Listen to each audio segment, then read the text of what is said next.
नमस्कार दोस्तों, हमारे BS शर्मा भारद्वाज चैनल में आप सभी दोस्तों का स्वागत है। दोस्तों, आज की वीडियो में हम पुत्र प्राप्ति के लिए नारियल के बीज का प्रयोग किस प्रकार से करें। नारियल के बीज का प्रयोग करने से पुत्र की प्राप्ति अवश्य होती है, परंतु इसकी प्रयोग करने की विधि कई प्रकार से है। आज की हम जो विधि बता रहे हैं, इस विधि से आप प्रयोग करेंगे तो निश्चित रूप से पुत्र की प्राप्ति होती है। दोस्तों, कई बार ऐसा होता है कि गर्भधारण हो जाता है और गर्भधारण करते समय पर सम दिन सम तिथियों का ध्यान नहीं रहता।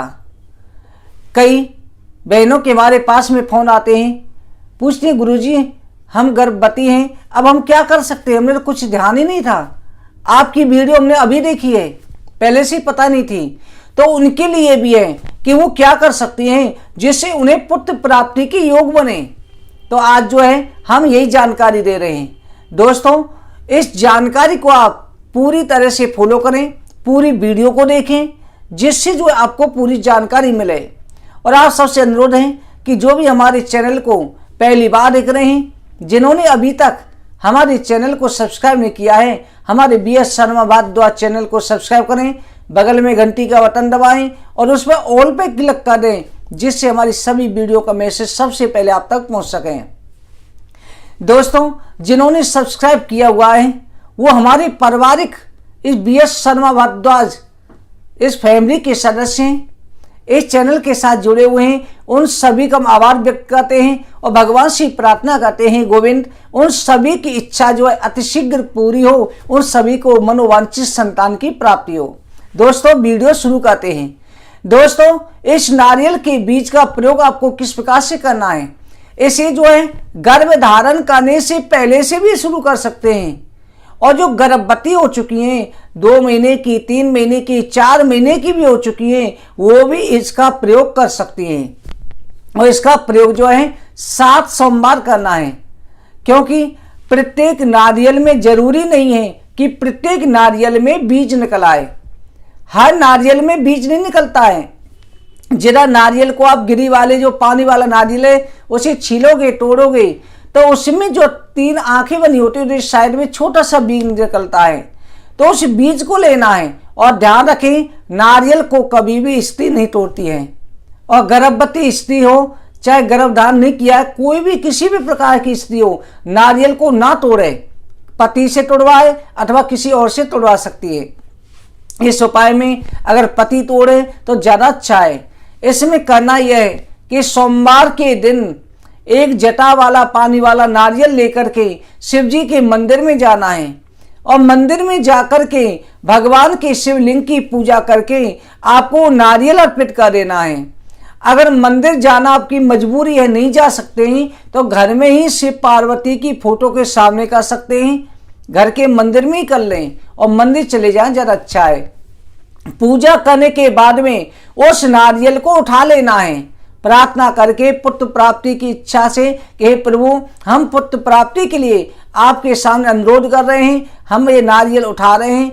इसमें जो है जैसे नारियल जो है नारियल के बीज से उत्पन्न होता है, उसी तरह से हमारे घर में पुत्र संतान की प्राप्ति हो। और नारियल को जो गणेश जी का रूप भी माना जाता है, तो नारियल से जैसे गोद भराई होती है, कोई भी रस्म होती है नारियल से ही होती है।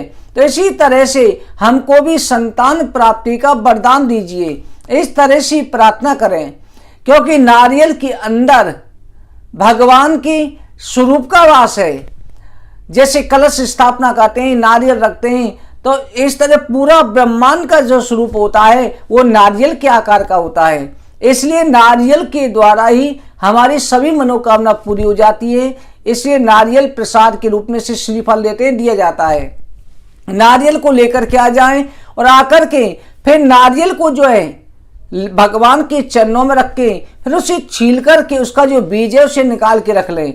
और दूसरे दिन सूर्य उदय से पहले सोमवार के दिन आपने पूजा करी, नारियल लेकर के आए, उसके बाद में छीला और छील कर उसका बीज निकाल के रख लिया। जो उसकी गिरी है उसे पति पत्नी खा लें, किसी भी तरह से प्रसाद में, चाहे उसे कुछ भी बना के भी खा सकते हैं, रेसिपी बना के भी, चाहे कच्चा भी खा सकते हैं। और जो बीज है उसको रख दें और मंगलवार के दिन सुबह सूर्य उदय से पहले यानी 4 बजे करीबन जग जाएं और जग करके स्नान करके स्त्री को चाहिए, पत्नी को चाहिए, पूरब की तरफ मुख करके बैठ जाएं और उस समय बाल गोपाल की फोटो सामने रख दें और उस समय पर भगवान श्री कृष्ण के मंत्र का जाप कर लें। ओम देव की सुत गोविंदा वासुदेव जगतपते देहि में तनेम कृष्णा त्वामहं शरणम गतः।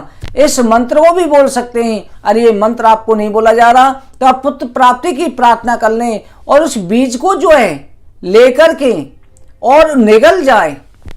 बछड़े वाली गाय का दूध हो और वो नहीं है तो गंगा जल के साथ में निगल लें। गंगा जल शुद्ध होनी चाहिए। दुकानों पर बिकने वाली गंगा जल कई बार पानी भर के वो बेच देते, इससे शुद्ध गंगा जल हो। और आपको गंगा जल नहीं मिली है तो बाल गोपाल को स्नान करके जो चरणामृत बनता है उसके साथ में आप प्रयोग कर सकते हैं। उसको आप निगल जाएं। दांत नहीं लगाने चाहिए। नारियल के बीज को दांत का स्पर्श नहीं करें, उसे निगल जाएं और निगलने के बाद में भगवान श्री कृष्ण की फोटो के दर्शन करते रहें और भगवान का ध्यान करते रहें। ध्यान रखें उस समय केवल बाल गोपाल की फोटो हो या कोई लड़के का चेहरा होना चाहिए, ये नहीं। देवी माता के रूप को भी नहीं देखना कि कन्या रूप हो जाता है। किसी लड़की को भी नहीं देखना, यानी कि स्त्री शब्द जो देवी आए उनको भी नहीं देखना। उस समय आधा घंटे तक केवल भगवान श्री कृष्ण के बाल रूप की फोटो को देखते रहें और उसके बाद आधा घंटे के बाद में जो है थोड़ा मीठा खा करके उसके बाद में आप किसी को देख सकते हैं, कोई दोष नहीं है। तो इस तरह से आपको पहले सोमवार को करा, फिर दूसरे सोमवार को इसी तरह से प्रयोग करना है, क्योंकि प्रत्येक नारियल में बीज निकलना अनिवार्य नहीं होता, किसी किसी में नहीं भी निकलता है। इसलिए अगर आपके 7 सोमवार के अंदर 3 बार भी बीज निकल आया तब भी आपकी मनोवांछित इच्छा जरूर पूरी होगी, आपको पुत्र की प्राप्ति जरूर होगी। 3 बार तो कम से कम निकलना ही चाहिए, इसलिए हमने 7 बार का नियम बताया है और ज्यादा निकल आए तो भी अच्छा है।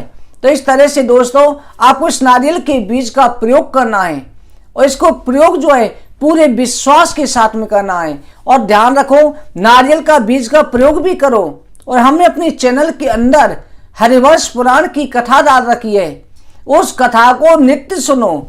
जिसके गर्भधारण में परेशानी होती है उसे 3 बार सुननी चाहिए। 25 दिन की जैसे कथा है, कथा पूरी हो जाए फिर दोबारा शुरू कर दो और दिन में 3 समय भी सुन सकते हैं। इस तरह से आप जो है 10वें महीने तक, जब तक बच्चा बालक का जन्म होता है तब तक सुनते रहे तो बालक की रक्षा होती है। इसलिए हरिवंश पुराण नित्य प्रति सुननी चाहिए। और हरिवंश पुराण के द्वारा सुनने से अगर कोई कोख बंधन कराए वो भी दूर हो जाता है। तो दोस्तों ये हमने नारियल के बीज का प्रयोग की विधि बताई, इस तरह से आप प्रयोग करें। और ध्यान रखें सूर्य उदय से पहले पूर्व दिशा की तरफ मुख करके बैठ करके ही लेना है स्त्री को। और इन प्रयोगों के बीच में किसी बार को नहीं बताएं कि हम क्या उपाय कर रहे हैं, ये उपाय गुप्त रहना चाहिए। इस तरह से आप प्रयोग करेंगे तो निश्चित रूप से आपको पुत्र की प्राप्ति होगी। दोस्तों अगर आपको हमारी वीडियो अच्छी लगी हो लाइक करें, शेयर करें। चैनल को सब्सक्राइब नहीं किया है सब्सक्राइब जरूर करें।